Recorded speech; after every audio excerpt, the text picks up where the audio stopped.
And then you say God is not with me. Nasema Mungu hayuko pamoja na mimi. The Bible says, Biblia inasema if you draw close to him, unapomsogelea, he will draw close to you. Na yeye anakusogelea. Are you understanding me? Unanielewa? If you go far away from him, ukienda mbali naye, how can he be close to you? Yeye atakuwaje karibu na wewe? Wewe as a child of God, kama mtoto wa Mungu, you need to be close with him. Unatakiwa kuwa karibu naye. When you are close to him, unapokuwa karibu naye, when you have fellowship with him, unapokuwa na ushirika naye, you will enjoy the benefits of the covenant. Utafurahia faida za agano. Are you understanding me? Mnanielewa? So don't blame God kwa hiyo usimlaumu Mungu for the problem that you go through, kwa ajili ya shida unazopitia, the situation that you go through, hali unayopitia. Are you understanding? Unanielewa? Don't blame him. Simlaumu yeye. He's there. Yeye yuko pale. If you draw nigh to him, ukiweza kumsogelea, he will draw nigh to you. Naye atakusogelea, atakukaribia. And he doesn't stop there. Na wala haishii hapo. See, God is reaching out to us. Mungu anatufikiria sisi. And draw us to himself. Na anatuvuta sisi kwake yeye.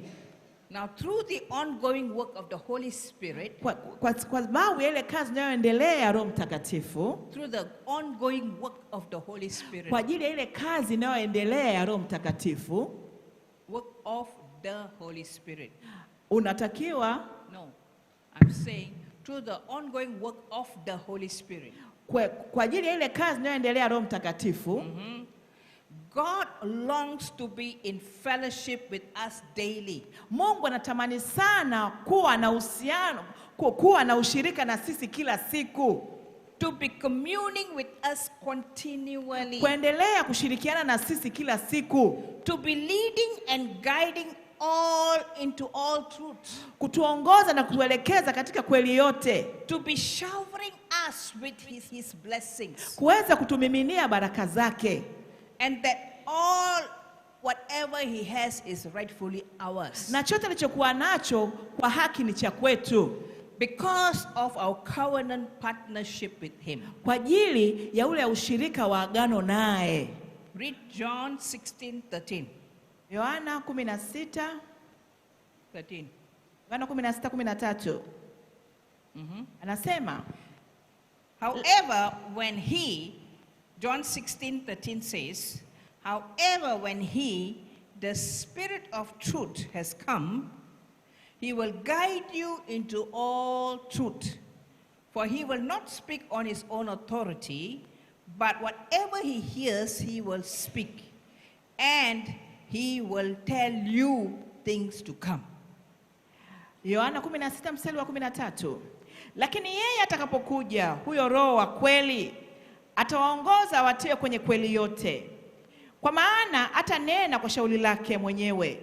Lakini yote atakayoyasikia atayanena, na mambo yajayo atawapasha habari yake. Hallelujah. Hallelujah. That is why, you know, we have a covenant, yes. In order to allow this covenant benefits to flow, he is trying to get us, draw our attention to have our daily communion with him. Ndiyo, tunao agano lake, lakini yeye anajaribu kila siku kutusababishia sisi tuweze kuwa na ushirika naye kila siku. So that he can reveal things. Ili aweze kutufunulia mambo. The Holy Spirit. Roho Mtakatifu. He's there. Yuko pale. He's in us. Yuko ndani yetu. To remind us. Kutukumbusha. About the covenant benefits. Kuhusiana na faida za agano. Are you understanding me? Mnanielewa?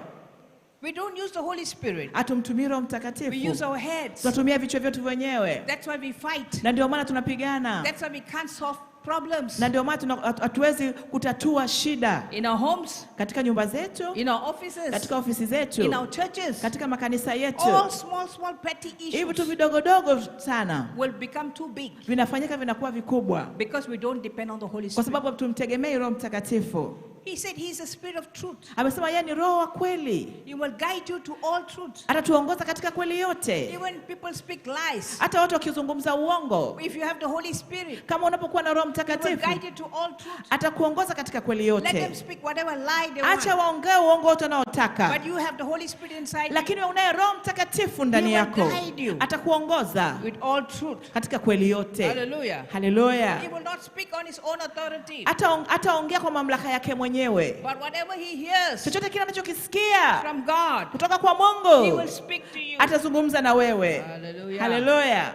And tell you things to come. Natakuambia vitu vinavyokuja. Praise God. Bwana Yesu asifiwe. That is why Na ndiyo maana a covenant agano with God, na Mungu it's very ni important. muhimu sana. We're looking at the benefits Tunaangalia faida, because the covenant kwa sababu agano is a divine agreement ile ni makubaliano ya kiungu between God and his people, kati ya Mungu na watu wake, sealed with the promises ambayo and faithfulness of God. ambayo imepigwa muhuri na ahadi na uaminifu wa Mungu. Amen. The covenant Amina. is sealed Agano limepigwa muhuri between you and God. kati ya wewe na Mungu, It's sealed with the promises imepigwa muhuri na ahadi and faithfulness of God. na uaminifu wa Mungu. So throughout the Bible, Kwa hiyo kwenye Biblia yote God establishes covenants to bless.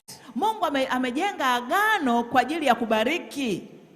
God establishes Mungu ametujenga, covenants amejenga agano to bless, kubariki, to protect, kulinda and to empower those who walk in obedience in him. na kuwatia nguvu wale wanaotembea katika kumtii yeye.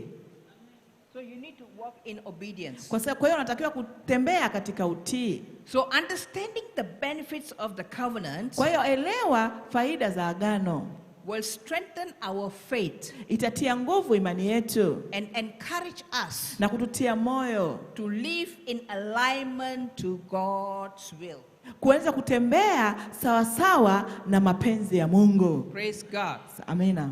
So if you are not sure Kwa hiyo kama una uhakika all is rightfully yours kwamba vyote ni mali yako because of the covenant, kwa sababu ya agano, because if you're not sure what all is rightfully yours, kama una haki au kama una uhakika kwamba vyote ni vya haki yako because of the covenant, kwa ajili ya agano, let us consider some 8 benefits that I've written down. acha tuangalie hivi vitu vinani, hizi faida 8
umetikiswa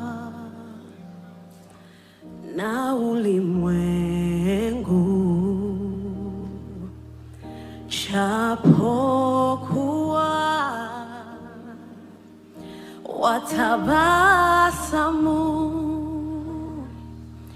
moyoni mwako, una mashaka na matatizo yamekusonga, jipe moyo, yupo Yesu mwenye upendo na moyo mwema, jipe moyo, yupo Yesu mwenye upendo na moyo mwema,